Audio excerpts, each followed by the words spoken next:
Now for this lesson, we will make post-production in Photoshop. The first thing we will do, we'll go to Window and select here Brushes. I included a set of brushes here.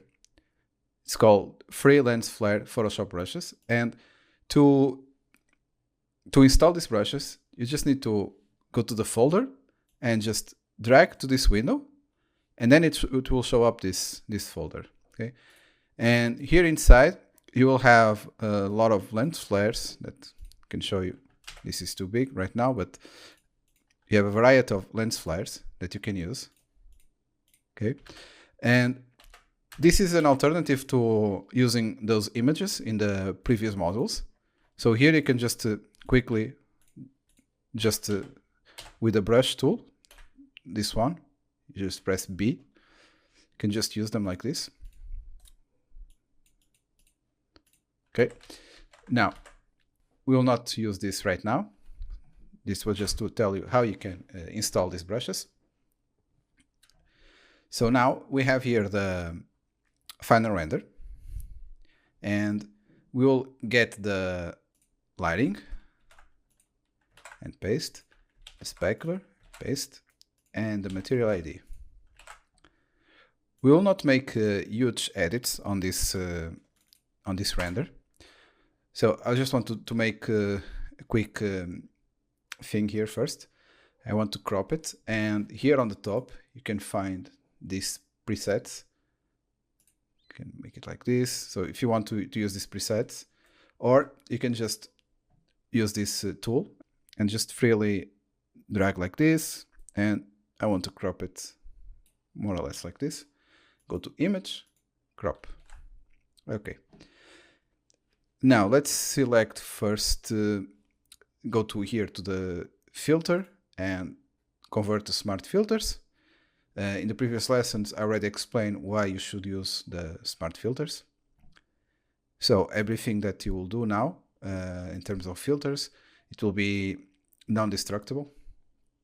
So let's go now to Camera Raw Filter. And here on this menu, here we will go now to this profile. Let's click here, Browse Profiles. And you'll see that we have a lot of presets already here. Artistic, or let's see, modern. Actually, I think I'm going to start over with a modern one. Maybe this one. Just click, and then let's go back. And now here I'm going to adjust the temperature about here, and this as well.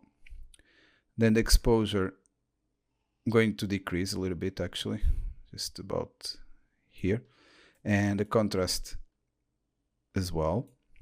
Then the highlights, I'm going to pump it up a little bit. Shadows, going to a little bit like this. The whites as well, and then the blacks go down. Let's click here to see the before and after. Okay. Now I want the saturation as well to decrease and increase just a little bit of vibrance, and the clarity as well. So basically the clarity will make the image a little bit sharper.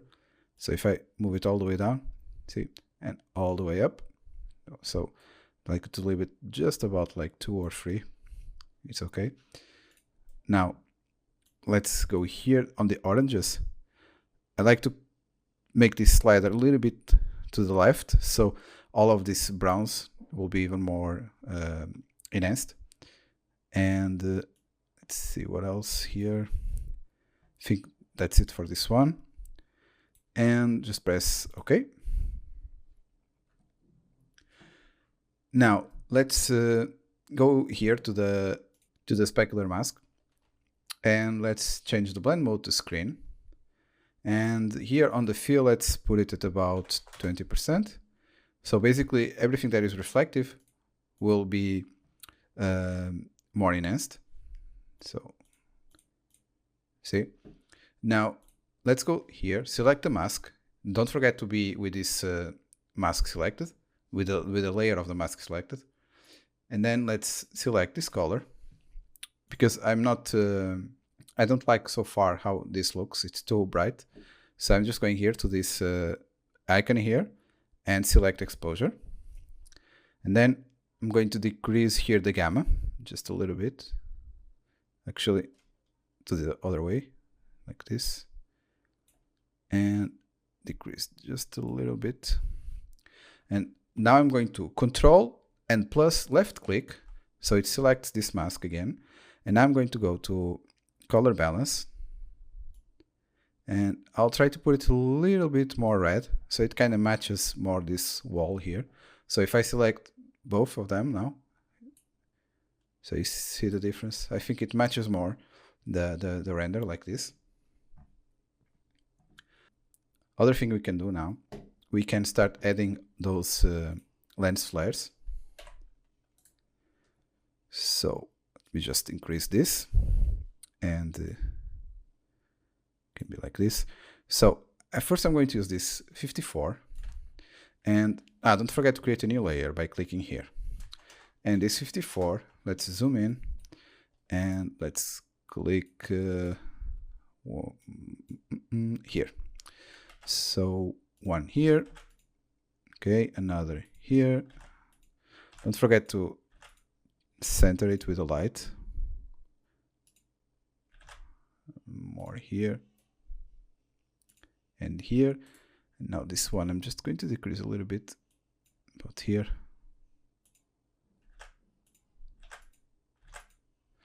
Okay, so you see now before, after. Oh, actually I have some flare here coming from the top. Okay, now this one, let's call it flare 1. And now let's create a new layer, because we're going to add more flares to these lights here. And let's see what other flares we can use here. Maybe this one, 55. How does it look? Let's see. Actually, this one is not too bad, so just decrease the size. A bit more. A bit more. No, actually, let's select another one. Not this one. Okay, let's see this one here. And let's decrease the size a lot. Yeah, this one will work quite well here. So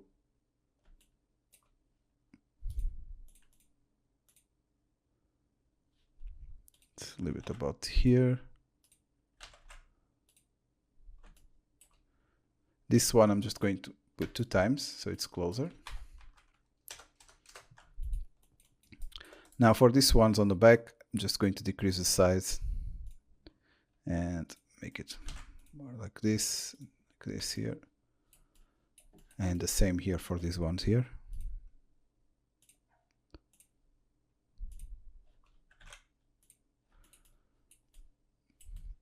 And here, increase the size again.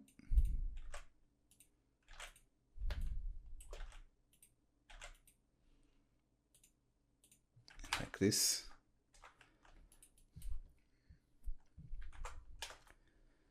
Okay, now I need to make this to screen, the blend mode. And for these ones, I'm going to just change a little bit the color. So I'm going to go here to Hue and Saturation, and then holding Alt, I'm going to click this until we get this arrow, and click Colorize, decrease here the lightness, increase the saturation, and let's see. Decrease now the saturation a little bit, and here.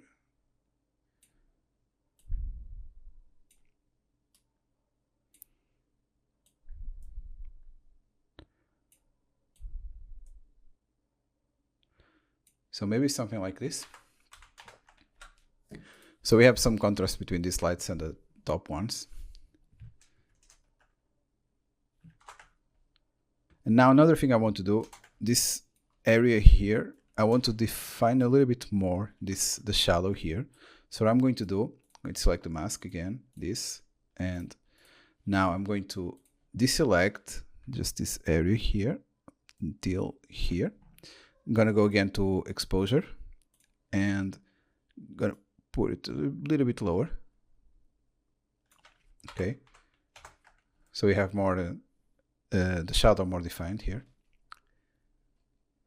Another thing that I see here happening that we can easily fix, it's this part here, for example, has this light reflecting that I don't like. How we can fix this? We can duplicate this one and just rasterize. So we have always a backup here of this. And now we can just go to here, select this, like this, this, like this, and then this one as well. You can see just a tiny bit. And now let's click Shift F5 and press OK.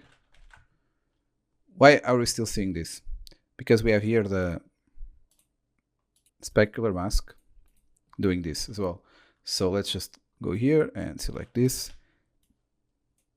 Here the same, and it's gone. Another thing we can do when we finish all of this, we can go to New Layer, and then Image, and then click Apply Image. Just press OK. Now, if you notice, I didn't add the chromatic aberrations in the render itself. So this is another way you can do it. Instead of having it on the render and then you cannot go back. I mean, you cannot remove it unless you render it again. So you can render this without the chromatic aberration. And then if you want, you can just do it in Photoshop. So I'm going to add just a little bit of lens distortion. And then you can do this chromatic aberration here, as you can see. So if I move these two sliders, actually I'm increasing too much right now. But you see that it has this chromatic aberration. Let me just zoom in a little bit. So you see what the value that I like to put, it's about, let's say, -15 and 15. So it's just slightly. And also a little bit of vignetting, just slightly as well, about here. Okay, so you can see the difference. And that's it. This is all the edits we need to do for this render. I hope you liked these videos and that you did learn how to make interior renders without any natural light.